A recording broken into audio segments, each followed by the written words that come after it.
के बिहार के भोजपुर में 17 जून की सुबह हुए भारत तिवारी के एनकाउंटर पर अब सियासी सवाल खड़े हो रहे हैं, बवाल मच गया। इस बीच केस में एक नया मोड़ भी यहां पर आया। भरत तिवारी के हथियार लहराने और उसके एनकाउंटर के बाद हुए हंगामे को लेकर पुलिस ने 2 एफआईआर दर्ज की। एक एफआईआर में भरत भूषण तिवारी के पिता काशीनाथ तिवारी और भाई चंदन तिवारी को भी आरोपी बनाया गया, जबकि भरत तिवारी के एनकाउंटर के बाद हुए हंगामे और सड़क जाम को लेकर 14 नामजद सहित 50 से अधिक अज्ञात लोगों पर दूसरी एफआईआर दर्ज की गई है। भरत तिवारी के एनकाउंटर केस में पुलिस की इस कार्रवाई के बाद मामला और अधिक संवेदनशील हो गया है। एक ओर जहां विभिन्न राजनीतिक दल और सामाजिक संगठन भरत भूषण तिवारी की मौत की उच्च स्तरीय जांच की मांग कर रहे हैं, वहीं दूसरी ओर पुलिस का दावा है कि जब टीम उसे गिरफ्तार करने के लिए उसके घर पहुंची तब उसने हथियार के बल पर पुलिस का विरोध किया और कई राउंड फायरिंग की। हालांकि इस मामले में बवाल मचने के बाद घटना में शामिल कुछ पुलिस कर्मियों को भी सस्पेंड कर दिया गया है। सस्पेंड किए जाने वाले पुलिस कर्मियों में एक थाना प्रभारी, 2 एसआई और 2 एएसआई शामिल हैं।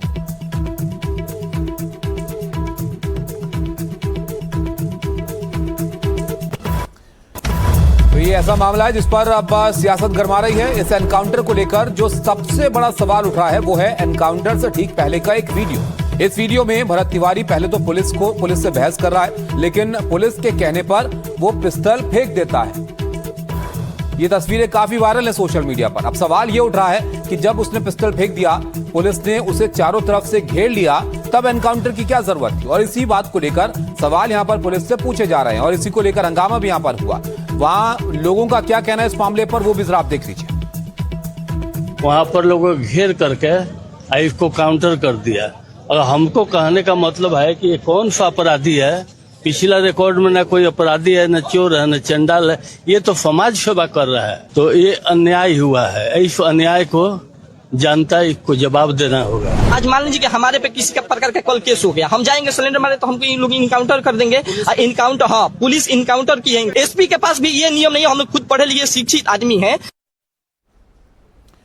सोमू आनंद हमारे साथ हैं। सोमू, ये जो लोग यहाँ पर कह रहे हैं, बताइए जरा क्या आपराधिक रिकॉर्ड था, क्या हिस्ट्री थी इनकी, जिसको लेकर सवाल यहाँ पर उठ रहे हैं, और पुलिस के इस एनकाउंटर पर आखिर इतने सवाल क्यों खड़े हो रहे हैं? देखिए, सबसे बड़ा सवाल तो जो आखिरी लाइव वीडियो है, भरत तिवारी ने ये जो पूरी वारदात हुई है उसको लाइव किया है। उस लाइव के दौरान वो पिस्टल अपना फेंकते हुए दिखाई दे रहा है। जब उसने पिस्टल फेंक दी है उसके बाद फायरिंग हुई है। पुलिस ने ये कहा है कि 1 गोली उसके पांव में मारी गई थी, जबकि परिजनों का आरोप है कि उससे 5 गोलियां मारी गई हैं, उसके पेट में भी गोली मारी गई और इसकी वजह से उसकी मौत हुई है। इसीलिए सबसे अधिक सवाल उठ रहे हैं। देखिए, भरत तिवारी ने जरूर पिस्टल के दम पर पुलिस वालों को धमकाया और उनको वहां से हटने के लिए कहा। ये तमाम चीजें उसके फेसबुक लाइव पर हैं, लेकिन उसका कोई आपराधिक इतिहास नहीं रहा था। स्थानीय लोग बताते हैं कि वो समाज सेवा में काफी इन्वॉल्व था और जवनिया गांव जो पिछले साल बाढ़ में डूब गया था, उस गांव के लोगों को पुनर्वास करवाने के लिए, उनको मुआवजा दिलवाने के लिए वो काफी लड़ाई लड़ रहा था। और इसीलिए उसकी मांग थी कि जो नेता वादा करके जाते हैं उन्हें अपना वादा पूरा करना चाहिए।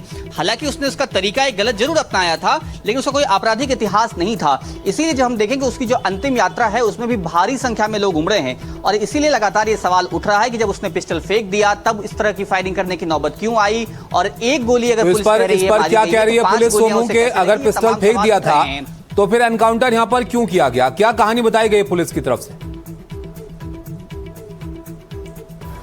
देखिए, पुलिस बार बार ये कह रही है कि वो पुलिस के लिए खतरा बन रहा था वहां पर, लेकिन पुलिस ये इस बात को एडमिट नहीं कर रही है कि पिस्टल फेंकने के बाद उस पर फायरिंग हुई है, जबकि लाइव वीडियो में ये साफ दिख रहा है। और इसी वजह से 5 पुलिसकर्मियों को सस्पेंड भी किया गया है। लेकिन अब परिजन ये चाहते हैं कि इस पूरे मामले की न्यायिक जांच हो, जो पुलिसकर्मी वहां पर इन्वॉल्व थे उन पर हत्या का मुकदमा हो। और अब उन्हें नेताओं का भी समर्थन मिल रहा है। भारतीय जनता पार्टी के नेता, यहाँ तक कि जो मंत्री हैं सरकार में, वे भी कह रहे हैं कि इनकाउंटर जो है उसमें पुलिस ने गलती की है।